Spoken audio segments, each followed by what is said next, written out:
Hello বন্ধুরা, good morning. Welcome back to my channel. কেমন আছো তোমরা সবাই? আশা করছি তোমরা সবাই খুব ভালো আছো। আর আমি মোটামুটি এখন আছি। তো দেখো, আজকের ব্লগটা একটু অন্যরকম হবে। আশা করি আজকের ব্লগটা কিছুটা হলেও ভালো লাগবে। সবার আগে সকালে তো আজকে বেশি কাজ করে নিয়েছি। নিয়ে ভাবলাম আমার বন্ধুদের সাথে আজকে আমি একটা কেক বানানোর রেসিপি শেয়ার করি। তার কারণ যেহেতু 25শে ডিসেম্বর কালকে, আর কেকটা বানাবো কারণ একটা কারণ আছে, বলছি তোমাদেরকে, যেহেতু তোমরা আমার ফ্যামিলি, তো সেই জন্য স্কিপ করো না, তাহলে কিন্তু বুঝতে পারবো না। তো কেক বানাবো দেখে এখান থেকে চালমগজ, টুটি ফুটি, তারপরে এখানে আছে লেবু, কমলা লেবুর যে জুসটা ওটা নিয়েছি, এখানে মোরব্বা নিয়েছি, আর এখানে কিশমিশটা ছোটো ছোটো করে কেটে নিচ্ছি, তারপরে মোরব্বাটাও কেটে নিচ্ছি। কেন বলো তো বন্ধুরা, যেহেতু আমার এটা ডেইলি ব্লগ চ্যানেল, তো আজকে আমি অন্য কোনো কাজ দেখালাম না। বাপের বাড়ি যাব কালকে 25শে ডিসেম্বর, তো আজকে আমি রাতে কেকটা বানিয়ে নিচ্ছি। আর আমার এই ভিডিওটা কিন্তু বুধবারের ভিডিও বন্ধুরা, মঙ্গলবার রাতে আমি করেছি, আর বুধবারে তো 25শে ডিসেম্বর সকালে যাব, তো বুধবারের আর মঙ্গলবারের ভিডিও মিক্সড করে ভিডিওটা দিচ্ছি তোমাদের। আর কালকে আমি ভিডিও দিতে পারিনি, তার কারণ কালকে আমার গলাটা প্রচণ্ড ব্যথা ছিল, শ্বাসকষ্টের মতন হয়েছিল, এই জন্য আমি ভিডিওটা দিতে পারিনি। তার জন্য তোমাদের কাছে সরি চেয়ে নিচ্ছি। আমি জানি তোমরা আমার নিজের কাছের লোক, ফ্যামিলি, তো তোমরা ঠিক আমার কষ্টটা বুঝবে। কেন, তোমরা ছাড়া আর কে আছে বলো? আমার তো আর কেউ নেই, আমার মেয়ে আর তোমরা, এই এই হলো আমার ফ্যামিলি। তো দেখো, এখানে কিন্তু সব ড্রাই ফ্রুটগুলো ভালো করে মিক্সড করে নিচ্ছি। অরেঞ্জ যে জুসটা বানিয়েছি ওটা দিয়ে কিন্তু জুসটা বানিয়ে নিচ্ছি। আর আমার মেয়েও আছে আমার সাথে, হেল্প করছে। কেন বলো তো, অ্যাকচুয়ালি কেকটা মেয়েই বানাচ্ছে, আমি আমার ভিডিওতে দিচ্ছি। মেয়ে বলেছে, তো মেয়ে বলছে মাম্মা আমি বানাই, তুমি আমার সাথে থাকো, তুমি একটু বলে দেবে। তা আমি বললাম ঠিক আছে, ভালোই হবে। আর বন্ধুরা, আমার মেয়ে কিন্তু প্রত্যেক বছর ও একটু চায় কেক বানিয়ে খেতে, কিন্তু কি বলো তো, এই বছর একটু অসুবিধা আছে, তোমরা তো জানো আমার শরীরটাও ভালো না, তো এই জন্যে ভাবলাম বাড়িতেই কেক বানানো হোক। আর এখানে দেখো 3টে পাত্র নিয়েছি, তার কারণ আমার বাপের বাড়িতে দেবো, আমার ভাইয়ের বউ, ওদের একটা দেবো। আসলে যদি কিনে দিই তো অনেক টাকার ব্যাপার, আর আমি যদি এইভাবে বানিয়ে দিই, তাছাড়া কেনার থেকে কিন্তু হাতে একটা বানানো জিনিসের খাওয়া, সবাই মিলে খাওয়াটা আনন্দটাই আলাদা বলো। তো আমার মনে হলো এটাই। তো দেখো, এর মধ্যে এখন সাদা তেলটা ভালো করে সব পাত্রের মধ্যে এইভাবে লাগিয়ে, আর বন্ধুরা তোমরা এইভাবে একদিন কেক বানাবে।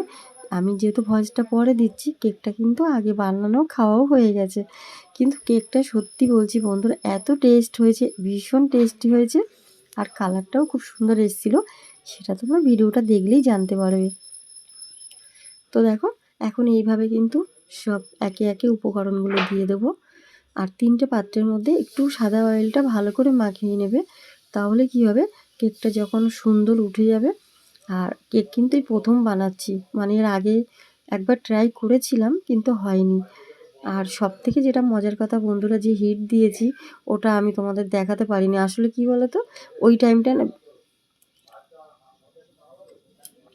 টাইমটা না ভিডিওটা করা হয়নি, মানে মনে ছিল না যে আমি ওই টাইমটা এত তাড়াহুড়ার মধ্যে ওটা করেছি, যে কড়াইতে বসিয়েছি, যেহেতু বারবার ঢাকনাটা পড়ে যাচ্ছিলো, এই জন্যই না আমি আর তোমাদেরকে ওটা ভিডিওটা করতে পারিনি।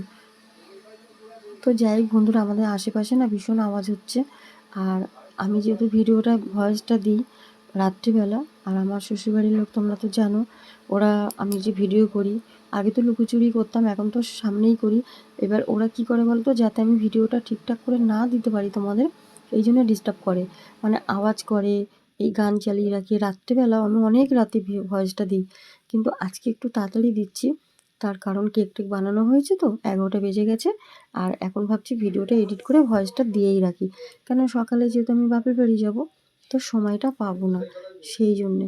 কিন্তু আশেপাশে এত আওয়াজ আসছে, আর আমরা যেহেতু একদম রাস্তার সামনে থাকি, আর সামনেই আমার বাড়ির হাই রোড, তো প্রচণ্ড আওয়াজ এত আওয়াজ আসে, চারপাশেরও আওয়াজ আসে, এই জন্যে। আর আমার গলার ভয়েসটা একটু আলাদা লাগছে, কারণ গলাটা খুব ব্যথা, ঠান্ডা গরম লেগে গেছে অতিরিক্ত। এই যে, যেহেতু আমার কাজ থাকে, তো সমস্ত কাজ সেরে আমার তো রাতে ঘরে কাজ করে রাখি, না হলে আমার সকালে আর কি বলো তো বন্ধুরা, যদি আমি ভয়েস মানে রাতে সকালের জন্যে না অপেক্ষা করে আমি রাতেই কাজটা করে রাখি, আমার ভালো হয়। কেন, সকালে আমার প্রচুর কাজ থাকে আর এত কাজ সময় হয় না। তো দেখো বড়টার মধ্যে, এটার মধ্যেও আমি ওইভাবে আর কি যেগুলো কাগজটা কেটে রেখেছি মাপ করে, ওটা এখন এর মধ্যে বসিয়ে দিলাম। আর যেহেতু সাদা তেলটা দিয়ে দিয়েছি তো সুন্দর অয়েলটা মেখে গেছে, আর অয়েলটাও কিন্তু একটু উপরেও দিয়ে দিয়েছি যাতে কেকটা সুন্দর করে উঠে যায়। এর মধ্যে দুটো ডিম নিয়েছি বন্ধুরা, আমি দুটো ডিম দেব। আর তারপরে কিন্তু এখানে এই কাপটা মেপেই আমি ময়দা, চিনি মানে যেটা আর কি ওটা সমানই দেব, দিয়ে এটা এখন ভালো করে ব্যাটারটা তৈরি করে নেব। আর বন্ধুরা, তোমরা জানি কেক তোমরা অনেকেই বাড়িতে বানাও, আমি এই প্রথম বানাচ্ছি, এর আগে বানানো হয়নি। তাও আমার মেয়ে এত সুন্দর করে করছে, আশা করি ভালোই লাগবে বলো। আর তোমরা কিন্তু বন্ধুরা অবশ্যই বলো কালারটা কীরকম এসছে। আর অরেঞ্জ অরেঞ্জ মানে কমলা লেবুর যে জুসটা দিয়েছি, ওটা দিয়েছি দেখে কালারটা খুব সুন্দর এসছে। আর টেস্টিও ভীষণ ভালো একটা টেস্ট হয়েছে কেকটা, যেহেতু যা যা ড্রাই ফ্রুট সবই দিয়েছি, যেগুলো আর কি দিতে হয় উপকরণগুলো। তো দেখো এটা এখন ব্যাটারটা খুব ভালো করে ফেটিয়ে নিতে হবে, একদম যতক্ষণ না এটা ভালো করে একটা ব্যাটার তৈরি হচ্ছে ততক্ষণ কিন্তু ব্যাটারটা ভালো করে তৈরি করে নিতে হবে। আর এখন এর মধ্যে বাকি যে জিনিসগুলো দেব এগুলো এর মাপ নিয়েই আর কি দিয়ে দিচ্ছি অল্প অল্প করে। আর মাপটা যদি ঠিকঠাক হয় না বন্ধুরা, তাহলে কিন্তু কেকটাও সুন্দর হয়। এর আগে একবার বানিয়েছিলাম আমি, কিন্তু ওটা কি বলতো, সবই ঠিক হয়েছিল, একদম টেস্টটাও ভালো হয়েছে, কিন্তু একটা পন্সের যে ভাবটা ওইটা হয়নি, ওটা হয়নি মানে এতটাই শক্ত হয়ে গেছিলো, মানে সরি, শক্ত না, নরম হয়ে গেছিলো, যে ওটা মানে কাটাও যায়নি, কিচ্ছু করা যায়নি। তো তার জন্য আর একবার ট্রাই করা হচ্ছে। তো এটা হয়ে যাবে, আর হয়ে যাবে তার কারণটা বললাম, এর মাঝে একদিন ট্রাই করা হয়েছে ঘরে, হয়েছিল। তো সেই জন্য আমরা ঠিক করেছি মা মেয়ে যে আমরা 25শে ডিসেম্বরে বাড়িতেই কেক বানাবো। তো দেখো সমস্ত কিছু দিয়ে এই ব্যাটারটা কিন্তু সুন্দর রেডি হয়ে গেছে। আর এইভাবে কিন্তু একটা একটা করে সব ব্যাটার তৈরি করে নেব। তো দেখেছো বন্ধুরা, হ্যাঁ আমার একটা দিদিভাই না দাদাভাই জানি না ঠিক, দিদিভাই হবে, আমাকে একজন কমেন্ট করেছে যে আমি এত সুন্দর করে মেয়েকে মানুষ করছি এত কষ্টের মধ্যে। হ্যাঁ গো দিদিভাই, তুমি যে আমাকে কমেন্টটা করেছো, সত্যি গো দিদিভাই, আমি যা কষ্ট করেছি, দেখো কষ্ট তো সবার জীবনেই আছে, কিন্তু আমার জীবনটা একদমই আলাদা। অনেক কষ্ট নিয়ে আমি আমার জীবনটা মানে ভাবিনি, একটা ধরো একটা ফুলের মতন মেয়ে আমি ছিলাম আমার মা বাবার কাছে। আমরা 3 বোন 2 ভাই ছিলাম, জানো তো? তো কিছু কথা তোমাদের সাথে শেয়ার করছি এর মাঝখানে। যদি ভুল বলে থাকি ক্ষমা করে দিও। কিন্তু আমার জীবনে যেটা সত্যি সেটাই বলছি। যদি এটা নিয়ে একটা ভিডিও বানাই বন্ধুরা, আলাদা হয়ে যাবে আর তোমাদের সেটা ভালো লাগবে না। তো এই কিছু কিছু কাজের মাঝেই আমি তোমাদের সাথে তুলে ধরি আমার জীবনের ঘটনাগুলো একটু একটু করে। তো একটা মেয়ে 13 বছর যখন বয়স থাকে, তোর ফুলের মতন জীবনটা যখন মা বাবা এইভাবে ধরে বিয়ে দেয় জোর করে, তখন এই বুদ্ধিটাই ছিল না আমারও, না আমার মা বাবারও মাথায় ছিল না যে 18 বছর বয়স হয়নি, মেয়েকে বিয়ে দিলে কি করব। একমত মানে একরকম ধরতে গেলে আমাকে ব্ল্যাকমেল করেই আমাকে বিয়েটা হয়েছে। আমার শ্বশুরবাড়ির থেকেও বলেছে, আমার যে হাসব্যান্ড, যে বিয়ে না দিলে কে বিষ খেয়ে মরবে, আমার মা বাবার নামে কেস করবে। যেহেতু বিয়েটা আমাদের দেখাশোনা করে ফাইনাল ঠিক ছিল। আমার মা বাবা যখন পরে পিছিয়ে যায়, তখন এইটা দিয়ে ব্ল্যাকমেল করে। আর আমি যখন আমার মা বাবাকে ভয়ে কান্নাকাটি করি যে আমি বিয়ে করব না, আমার মা বাবাও ঠিক আমার উপরে ব্ল্যাকমেল করলো যে তুই যদি বিয়ে না করিস তাহলে ওই ছেলেটা মরলে আমাদের পুলিশে ধরে নিয়ে যাবে, আমরা কি করব তুই বল। আমার ভাই দুটো তখন খুব ছোট ছিল, যে ভাই দুটোকে তোমরা ভিডিওতে দেখতেই পেলে, ওরা কেক খাচ্ছে। আর আমার যদি 13 বছর বয়স থাকে তাহলে আমার ভাইদের বয়স কীরকম হতে পারে তোমরা বলো। তোমরাই কমেন্টে উত্তরটা দিও বন্ধুরা। তো এই জন্যেই তখন আমার কিচ্ছু করার ছিল না। আর এখনকার মতন যদি আমার বুদ্ধি থাকতো তো বন্ধুরা সত্যি বলছি আমি কিছুতেই বিয়ে করতাম না। যে একটা মেয়েকে, যে পুরুষ একটা মেয়েকে সম্মান দেয় না, যে শ্বশুরবাড়ি একটা মেয়েকে সম্মান দেয় না, সবসময় ছেলেকে সম্মান দেয়, ছেলে নাকি সোনার আংটি আর মেয়ে নাকি মানুষ না, তোমরা ভাবতে পারো বন্ধুরা। এই কথাগুলো শুনতে শুনতে আমার জীবনটা যেন শেষ হয়ে গেল। আর আজকে এত কষ্ট করে, আমি প্রচুর কষ্ট করেছি, মানে সেই যে আমার মেয়ে হয়েছে সেই থেকে যে আমি সেলাইয়ের কাজ করেছি বন্ধুরা, আমি হাতের সব রকম সেলাই জানি, নাইটির থেকে চুড়িদার থেকে, তারপরে যে বড় বড় টেডি বিয়ার, পুতুল, কেজি বয়, তোমার বারবিকিউ পুতুলগুলো, সমস্ত পুতুল আমি হাতে তৈরি করতে পারি। তো এই সব আমার হাতে কাজ শুরু হয়, আমার জার্নিটা শুরু হয়। তো আমার জার্নিটা বন্ধুরা অনেকটা দূর, অনেকটা, আমি প্রচুর পরিশ্রম করছি আর এখনও অবধি করে চলছি। তোমরা জানো বন্ধুরা, আমার মেয়ের যখন আকাশে ভর্তি হতে লাগলো, একটা মেয়েকে ভর্তি করতে ডাক্তারি পড়াতে গেলে তার নিটের প্রিপারেশান নেবে, তার মেডিকেলে জয়েন্টের জন্যে তাকে যখন আমি একটা ভালো স্টুডিওতে ভর্তি করব, কোচিং সেন্টার বলতে পারো এটা, তখন সেখানে কত টাকা লাগে তোমরা বলতে পারো? এই দেখো কেকটা দেখো কত সুন্দর হয়েছে না, একটা, দুটো, তিনটে এইভাবে কেক বানানো হয়েছে। তো বন্ধুরা সাথে থাকো, ভিডিওটা দেখতে থাকো। হ্যালো ফ্রেন্ডস, তো কেকটা কীরকম হয়েছে কমেন্টে কিন্তু তোমরা বলবে অবশ্যই। আর কালকে তো 25শে ডিসেম্বর, তো তোমাদের সবাইকে অনেক অনেক শুভেচ্ছা, অনেক অনেক ভালোবাসা। আমার বড়রা যারা আছো অনেক অনেক প্রণাম, আর ছোটরা যারা আছে আমার অনেক অনেক বুক ভরে ভালোবাসা তোমাদের জন্য। তো তোমরা ভালো করে বড়দিন কাটাও, যে যেখানে আছো, বোন ভাই দাদা যে যেখানেই আছো সবাইকে বললাম। আর আমি এই যে বাড়িতে কেকটা বানানোর কারণটা হলো, একটা মা বাবাকে দেবো, একটা ভাইয়ের মেয়ে ওদেরকে দেবো। কেন বলো তো?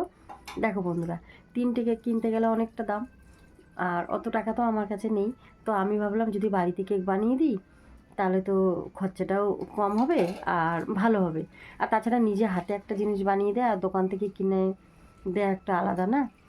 তো হাতে বানিয়ে জিনিসটা কিন্তু বেশ ভালো, তারা খেয়ে সারপ্রাইজ হয়ে যাবে বলো। তো যাই হোক, আমার মেয়ে বানিয়েছে কেকটা, তোমরা দেখতে পেলে। আর মেয়ে বানাতে পারে, সব কিছু দেখে টেকে বানালো। তো যাই হোক, কেকটা কীরকম হয়েছে খেয়ে তো টেস্টটা বলবো, কিন্তু দেখতে কীরকম হয়েছে সেটা বলো। তোমাদের কীরকম লাগলো কমেন্টে কিন্তু আমাকে অবশ্যই। বন্ধুরা এখন যাচ্ছি বাপের বাড়ি, তো মেয়েকে নিয়ে কেক টেক নিয়ে অটোতে উঠে পড়েছি। আর যেতে যেতে এত বড় একটা দুর্ঘটনা কোনোদিন ভাবতেই পারিনি যে এরকম হবে। আমরা মানে প্রাণে বেঁচেছি, এটাই অনেক। আরেকটু হলে আজকে আমার যে 6 মাসের মেয়েটাকে আমি যেইভাবে যাচ্ছি, আজকে দুজনেই মরে যেতাম। তো বেঁচেছি ভাগ্যে। তো দেখো বন্ধুরা এখন চলে এসেছি বাপের বাড়িতে, আর এসছি আমার মেয়েকে ডেকেছে বাবা, এই যেগুলো সব আর কি চোখ টোক টেনে দিতে হবে, বাকি ছিল আজকেই শেষ হয়ে যাবে করাটা। তো বাবা বলে দিচ্ছে, এই জন্যে সকাল সকাল চলে এসেছি। তো সাথে থাকো আর দেখতে থাকো। দেখো বাপের বাড়িতে এসেছি, বাবার এই কিছু রং করা বাকি ছিল, তো আজকে করলে সেটা কমপ্লিট হয়ে যাবে। আর আমার এই যায় 2 সাইডে দেখো এত ওষুধের সাইড ইফেক্ট যে কালোটা যাচ্ছেই না, তো পরে চলে যাবে বলেছে ডাক্তার। তো এখানে এসেছি, মা খেতে দিয়েছে রুটি, আর মা রান্না করেছে মাংস আর আমাদের ভাত চচ্চড়ি। তো এখন আমাকে মেয়েকে খেতে দিয়েছে, আর দেখো ওই যে মেয়ে বাদ বাকি রং করছে, বাকি আছে। তো আজকে এটা কমপ্লিট হয়ে যাবে, সবটা আজকে হয়ে যাবে। আর এই যে বাবা বলে বলে দিচ্ছে। তো সাথে থাকো, খেয়ে নিই, তারপর পরে কথা বলছি। এসো না, চামচ নিবি না হাত দিয়ে হাত দিয়ে আসছিস? তো দেখো বন্ধুরা, এখানে মা রুটি দিয়েছে আর মা বানিয়েছে চিকেন, একদম হালকা পাতলা ঝোল। যেহেতু আমার একটা বড় সার্জারি হয়েছে, তো আমার তেল মশলা খাওয়া একদম বারণ। আর আমার মা বানিয়েছে একদম পাতলা করে চিকেনটা, এত সুন্দর হয়েছে টেস্টটা, সে তোমরা না খেলে বুঝতে পারবে না। আর আমার মা ভীষণ ভালো রান্না করে। তো চিকেনটা হয়েছে পুরো মটনের মতন, মনে হচ্ছে মটন খাচ্ছি। তো আমি আর মটন সত্যি অনেকদিন খাই না, আসলে এত দামের জন্য খাই না। ইচ্ছা তো করে বন্ধুরা, কিন্তু আমাদের এখানে 800 টাকা কেজি, তো ওই জন্যে খেতে পারি না, খুবই কম। দেখো আমি যেটুকু রোজগার করি, ইনকাম করি, আমার মেয়ের পড়াশোনাতে, আমার সংসার, গ্যাস, কারেন্টের বিল, এইগুলোতেই চলে যায়। তো আমি কি করে মাটন খাবো বলো? ভাবি 500 আনতে গেলেও তো 400 টাকা লেগে যায়, এই জন্য আনি না। তো চিকেনই নিয়ে আসি। তো যাই হোক, আজকে বাপের বাড়িতে এসেছি, মা মাটনটা রান্না করেছে খুব সুন্দর। আর দেখো খেতে খেতে মা আমি একটু গল্প মানে কথা বলছি, মেয়েকে বলছি আর কি, বাড়ি গিয়ে কিন্তু পড়ার ভীষণ চাপ, আর কটা মাস আছে, ভালো করে পড়তে হবে। তো আজকেই দাদুর বাড়িতে এসে এই কটা আর কি করে দিলে হয়ে যায়। তো বন্ধুরা যেটা বলছিলাম তোমাদেরকে, তো সেই যে আমি ওই যে 13 বছর বয়স থেকে বন্ধুরা আজকে আমার মেয়েকে আমি এত কষ্ট করে মানুষ করছি, আর এই যে এতগুলো লোন তুলে মেয়েকে ভর্তি করেছি। একটা মাই পারে, একটা বাবা কিন্তু ছেড়ে চলে যেতে পারে, কিন্তু একটা মা কিন্তু পারে না। মাকে কিন্তু জীবনটা চলতে হয় জানো তো এই সন্তানকে নিয়ে। কেন, আমি তো মা, আমি তো জন্ম দিয়েছি, আমি তো আমার শ্বশুরবাড়ির লোক মেয়ে হয়েছে দেখে আমাদের তাড়িয়ে দিতে পারে, কিন্তু আমি তো পারবো না বন্ধুরা, আমি তো মা না একজন। এটা কেমন খাচ্ছিস? ভালো হয়েছে, দোকানে থেকে অনেক ভালো। তাহলে এবার থেকে বাড়িতে বানিয়ে খাওয়া হবে, হ্যাঁ? প্রত্যেক বছর 25 ডিসেম্বর। আর দোকান থেকে কিনবো না, বানানো ঠিক আছে। বাবা এখনো খাইনি তো, বাবা তুমি খাও। প্রিয়াঙ্কা কেমন খেলে কেকটা? খুব সুন্দর হয়েছে। এটা থেকে বানিয়ে খাওয়াবো, হ্যাঁ? সামনে হচ্ছে তোমাদের জন্য একটা বানানো হবে। বানিয়ে খাওয়াবা, ওই হ্যাঁ। দোকানের কেক ভালো না। হ্যাঁ, শুধু শুধু টাকা খরচা করে কেন দোকান থেকে আনবো বলো? বাড়ির কেক বেশি ভালো। বাবা একটু খাও। তামাক খেও না, বাবার দাও। হ্যালো ফ্রেন্ডস, তো দেখো আমরা সবাই বাপের বাড়ি এসেছি আর এখন সবাইকে কেক খাওয়ালাম। যেহেতু আমরা 25 ডিসেম্বর কেক কিনে আনি, কিন্তু এবার আর কিনে আনিনি, আমরা সবাই বানিয়ে আনলাম, মানে বানিয়ে এনেছি, বানিয়ে এনে সবাইকে খাওয়ালাম। তো সবাই তো খুব খুশি, এবার থেকে ভাবছি বানিয়েই খাওয়াবো, শুধু শুধু কেন দোকান থেকে কিনে আনবো বলো? তা কেকটা কীরকম হয়েছে তোমরাও কমেন্টে কিন্তু অবশ্যই আমাকে, তোমরাও যদি কেক খাও চলে আসো আমাদের বাড়িতে।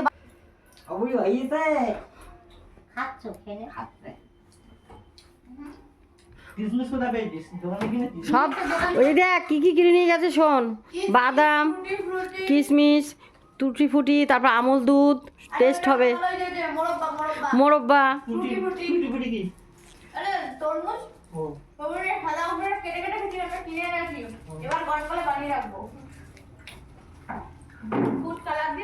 হুম।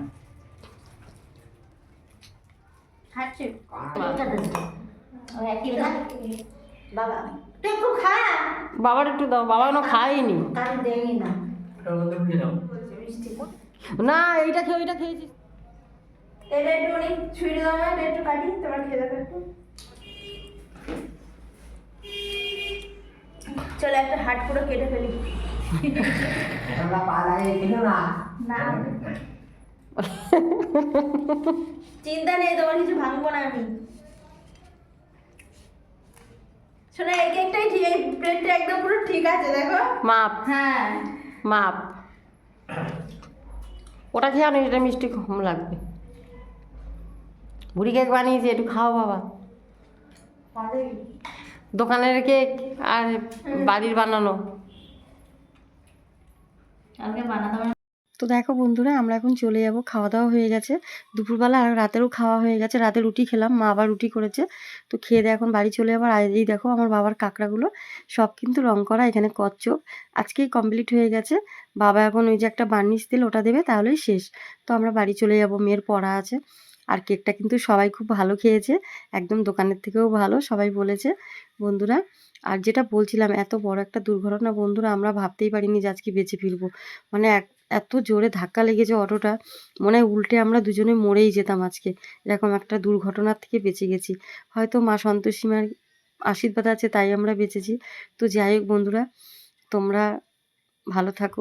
মানে আজকের মতন বাড়ি যাচ্ছি, আর আজকের ব্লগটা এখানে শেষ করছি। যদি কিছু ভালো লাগে একটা করে লাইক করে, শেয়ার করো, সাবস্ক্রাইব করে, কমেন্ট করে আমার চ্যানেলের পাশে দেখো।